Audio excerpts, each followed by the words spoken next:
பக்தர்கள் அனைவருக்கும் வணக்கம். இந்த பதிவில் தாம்பூலத்தினால எப்படி சுவாமியை அலங்காரம் பண்ணுறோம் அப்படிங்கிறத நம்ம பார்க்க போகிறோம். மகாலட்சுமிக்கு இந்த தாம்பூல அலங்காரம் அப்படிங்கிறது ரொம்ப விசேஷமானது அப்படின்னு சொல்கிறார். நம்ம சுவாமி அலங்காரத்தில் 20 விதமான அலங்காரங்கள் இருக்குது அப்படின்னு நம்ம சொல்லியிருக்கோம். நம்ம அலங்கார கிரியா புஸ்தகங்கள்லையும் அதோடைய விளக்கங்களை கொடுத்துருக்கோம். அதில் இந்த தாம்பூல அலங்காரம் எப்படி பண்ணுறோம் அப்படிங்கிறத நம்ம ஏகே சேனலில் முதல் முறையாக நம்ம இதை பார்க்குறோம். நம்ம இந்த 20 விதமான அலங்காரங்கள்லையும் சந்தனத்தினால் பண்ணக்கூடிய அலங்காரம், அரிசி மாவுனால் பண்ணக்கூடிய அலங்காரம், இந்த அலங்காரங்கள் மாத்திரம்தான் நம்ம சந்தனத்தினாலையும் அரிசி மாவுலையும் பண்ணுறது. ஆனால் இந்த புஷ்பத்தினால், ஸ்வீட்டுனால், பழங்கள்னால், தாம்பூலத்தினால், நவதானியத்தினால், இந்த மாதிரி ஒரு 5-6 அலங்காரங்கள் வெண்ணெயை பேஸ் பண்ணி பண்ணக்கூடிய அலங்காரங்கள். ஆகையினால் வெண்ணெயை சாத்திட்டு அந்த வெண்ணெய்க்கு மேலே நம்ம புஷ்பத்தினாலையும், சாமந்தி புஷ்பத்தினாலையும், தாம்பூலத்தினாலையும், கொட்டைப்பாக்குனாலையும் நம்ம அலங்காரங்கள் பண்ணுறோம். இந்த அலங்காரங்களை நம்ம பண்ணோம் அப்படின்னா சாஸ்திர பிரகாரம் இந்த அலங்காரம் பண்ணி நம்ம சுவாமியை தரிசனம் பண்ணோம் அப்படின்னா கட்டாயமாக நம்ம வீடுகளில் சுப நிகழ்ச்சிகள் நடக்கும் அப்படின்னு சான்றோர்கள் நம்பிக்கையோடு இந்த அலங்காரங்களை அந்த காலகட்டங்களில் பண்ணியிருக்காங்க. அப்பேற்பட்ட ஒரு விசேஷமான ஒரு அலங்காரம் இந்த தாம்பூல அலங்காரம். நம்ம வழக்கம் போல் எப்படி வெண்ணெய் அலங்காரங்கள் பண்ணுறோமோ அதே மாதிரியே இந்த அலங்காரத்தையும் வெண்ணெயை சுவாமி மேலே சாத்தி அந்த வெண்ணெய்க்கு மேலே நம்ம தாம்பூலத்தினால் அலங்காரங்கள் பண்ணுறோம். இப்போது நம்ம இந்த அலங்காரம் பார்த்தேன் அப்படின்னா இந்த அலங்காரம் உற்சவமூர்த்திக்கு தாம்பூலத்தினால் அலங்காரங்கள் பண்ணியிருக்கோம். மூலவருக்கு நம்ம அலங்காரங்கள் பண்ணுறது நிறையா நம்ம பார்த்துருப்போம். ஆனால் உற்சவமூர்த்திக்கும் இந்த மாதிரி அலங்காரங்கள் பண்ணுறது வழக்கம்.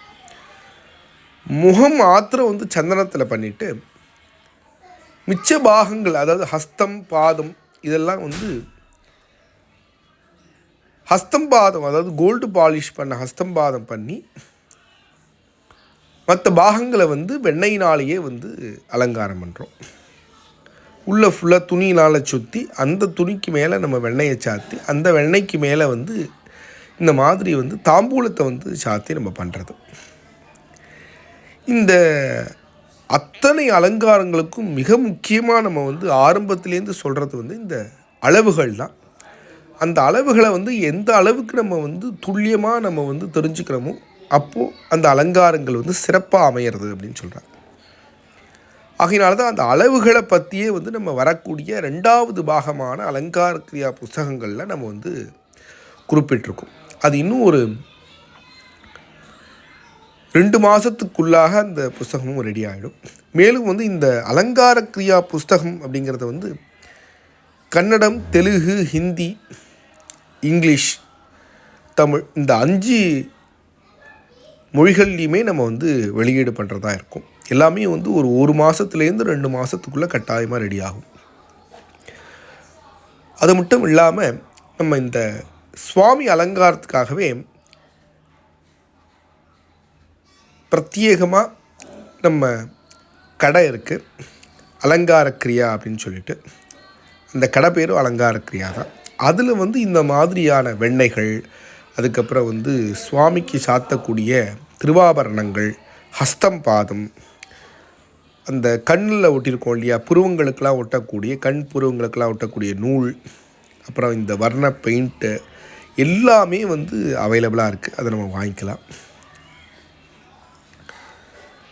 நம்ம எப்போ இந்த மாதிரி அலங்காரங்களை நம்ம சுவாமிக்கு பண்ணி பார்த்து நம்ம மகிழ்ச்சியோடு இருக்குமோ அதே மாதிரி வரக்கூடிய பக்தர்களையும் நம்ம மகிழ்ச்சியாக இந்த அலங்காரத்தை பார்க்குறதுனால வச்சுக்கிறோமோ அப்போ அம்பாள் உகந்து அந்த அலங்காரத்தை ஏற்றுண்டு சகலவிதமான அனுகிரகம் நமக்கு பண்ணுறா அப்படின்னு சொல்கிறார். ஆகையினால் இந்த மாதிரி அலங்காரங்களை நம்ம எப்படி பண்ணணும், அதாவது இந்த தாம்பூல அலங்காரத்துலேயே 2 விதமான அலங்காரங்களுக்கு முழுக்க தாம்பூலத்தினாலேயே, அதாவது வெண்ணையே தெரியாமல் தாம்பூலத்தையே ஃபுல்லாக பண்ணுற அலங்காரங்களும் இருக்குது. வெண்ணையும் தெரிஞ்சு அதில் வந்து இந்த கொட்டைப்பாக்கு, தாம்பூலம், சாமந்தி பூ இதெல்லாம் வச்சு பண்ணுறதும் இருக்குது. அதனால் நம்ம வந்து எந்த அளவுக்கு நம்ம சுவாமிக்கு ஸ்ரத்தையோடு இந்த அலங்காரங்களை பண்ணுறோமோ அப்போ பகவான் வந்து நமக்கு பரிபூர்ணமாக அனுகிரகம் பண்ணுறான். ஸ்ரத்தைக்கு வந்து பகவான் வந்து ரொம்ப மதிப்பு கொடுக்குறான். அது வந்து நம்ம என்ன ஹோமங்கள் பண்ணாலும் சரி, பூஜைகள் பண்ணாலும் சரி, இந்த மாதிரி அலங்காரங்கள் பண்ணாலும் சரி, அதை வந்து நம்ம பகவானுக்கு பண்ணுறோம் அப்படின்னு ஸ்ரத்தையோடு பண்ணும்போது அதில் அம்பாள் வந்து நமக்கு அனுகிரகம் பண்ணுறா அப்படின்னு சொல்கிறான்.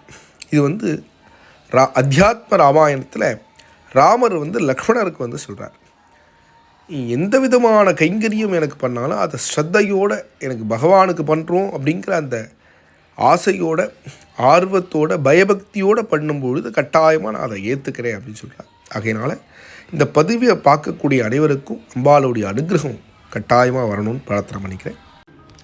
நம்ம சேனலை வந்து ப்ளீஸ் எல்லாருமே வந்து சப்ஸ்கிரைப் பண்ணுங்க. ஸோ நிறையா வீடியோஸ் வந்து இது மாதிரி பார்த்துன்னே இருக்கலாம்.